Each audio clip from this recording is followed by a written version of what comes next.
Selamat datang di channel GKII Ambarawa. Haleluya. Tuhan Yesus berkati saudara, Tuhan Yesus mengasihi saudara. Moto kita, Tuhan, kepada siapakah kami akan pergi? Perkataan ialah hidup yang kekal. Artinya, datang kepada firman Tuhan, merenungkan firman Tuhan, melakukan firman Tuhan, kita akan memiliki hidup yang kekal di dalam diri kita. Nah, saudara, kita akan teruskan pembacaan Alkitab kita. Kita akan belajar firman Tuhan mulai Kejadian sampai Wahyu. Beberapa hari yang lalu sudah kita mulai dan hari ini kita lanjutkan kembali, yaitu mengenai penciptaan mulai Kejadian pasal 1. Nah, saudaraku, hari ini perlu kita pelajari supaya kita pahami bagaimana Tuhan kita menciptakan langit dan bumi yang ada ini. Nah, saudara, Tuhan menciptakan langit dan bumi dan manusia selama 6 hari. Yang pertama Tuhan ciptakan terang. Yang kedua Tuhan ciptakan cakrawala. Yang ketiga Tuhan pisahkan laut dan daratan. Lalu Tuhan tumbuhkan teram-teraman daripada daratan. Yang keempat itu benda penerang. Yang kelima itu burung-burung di udara. Yang keenam binatang di darat dan juga manusia. Terang dengan benda penerang itu berbeda. Kalau benda penerang ada bendanya. Tapi kalau terang yang Tuhan ciptakan pada hari pertama tidak ada bentuknya, tetapi terjadi sesuatu terang. Itulah titik awal daripada kehidupan. Terang itu untuk dapat melihat apa yang akan dilakukan. Nah, saudaraku yang dikasih oleh Tuhan, kita akan mulai lihat dulu daripada terang. Terang itu awal daripada aktivitas. Terang itu adalah awal daripada kita dapat menyelesaikan sesuatu. Awal daripada kita mengerjakan sesuatu. Makanya ada istilah, ada titik terangnya. Artinya masalah itu sudah mulai akan dapat diselesaikan. Nah, saudaraku, datang kepada firman Tuhan, mendengarkan firman Tuhan, membaca firman Tuhan, bertemu dengan firman Tuhan, membuat di dalam hidup kita tercipta terang. Di dalam hati kita, dalam pikiran kita, dalam kehidupan kita ada titik terang, ada kehidupan, ada pengharapan. Saudaraku yang dikasih oleh Tuhan, kita akan melihat contoh-contoh di dalam firman Tuhan. Bahasanya ada orang-orang yang bertemu dengan firman Tuhan, itu Tuhan Yesus sendiri, dan mereka memiliki hidup yang terang. Lalu dengan pengharapan itu hidup mereka benar-benar berubah. Yang pertama, saudaraku, ada seseorang yang sudah 12 tahun menderita pendarahan. Dia sudah diobati oleh berbagai tabib, bahkan uangnya sudah habis, hartanya sudah habis, namun tidak ada faedahnya. Lalu satu kali dia mulai mendengar berita-berita tentang Tuhan Yesus atau firman Tuhan. Dia sudah mendengar Yesus menyembuhkan, Yesus membangkitkan orang mati, Yesus membuat orang lumpuh berjalan, yang buta melihat, yang tuli mendengar, yang bisu berbicara. Akhirnya perempuan itu timbul imannya, timbul pengharapan. Ada titik terang dalam hidupnya. Tadinya dia sudah putus pengharapan. Tapi setelah dia mendengar firman Tuhan, berita-berita tentang Tuhan Yesus, muncul dari dalam hatinya pengharapan. Ada terang. Dia berkata dalam hatinya, kalau asal ku pegang saja coba Yesus, aku pasti sembuh.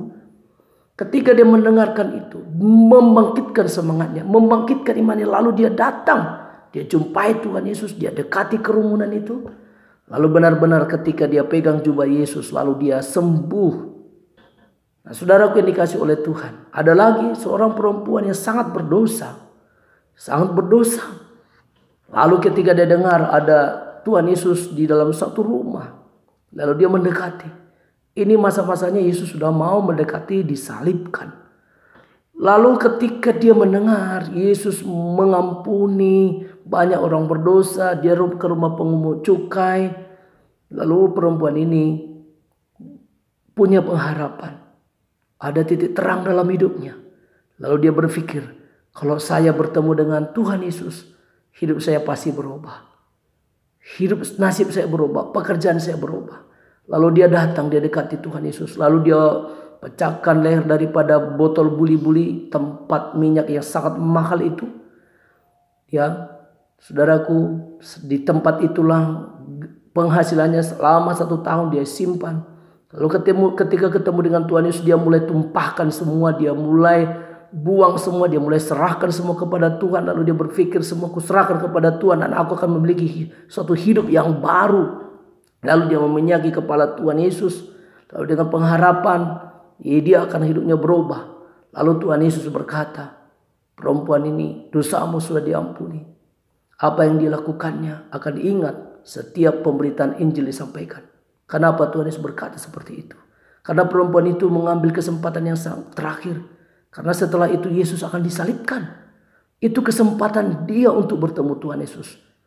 Itu sebabnya saudaraku, ketika engkau mendengarkan firman Tuhan, jangan tunda lama-lama. Mungkin itu engkau kesempatan terakhir bertemu dengan firman Tuhan.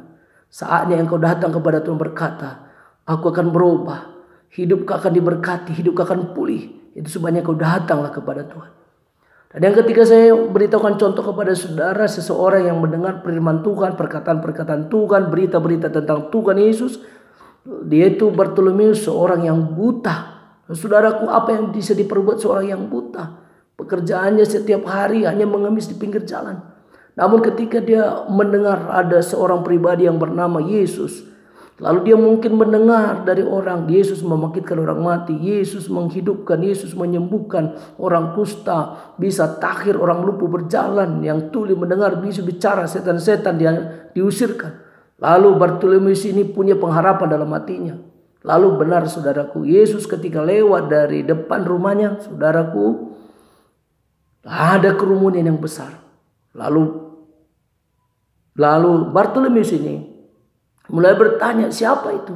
Orang berkata, Yesus, anak Daud sedang lewat.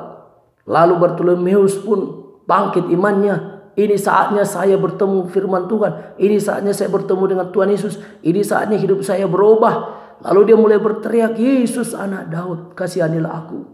Walaupun orang-orang di sekelilingnya mulai berkata, diam. Tapi Bartolomeus tetap berseru, Yesus anak Daud. Karena Bartolomeus berpikir, timbul imannya, ada kepercayaannya. Kalau orang lain dia tolong, saya pasti juga dia bisa tolong. Lalu Yesus berhenti. Lalu Yesus berkata, apa yang aku perbuat bagimu?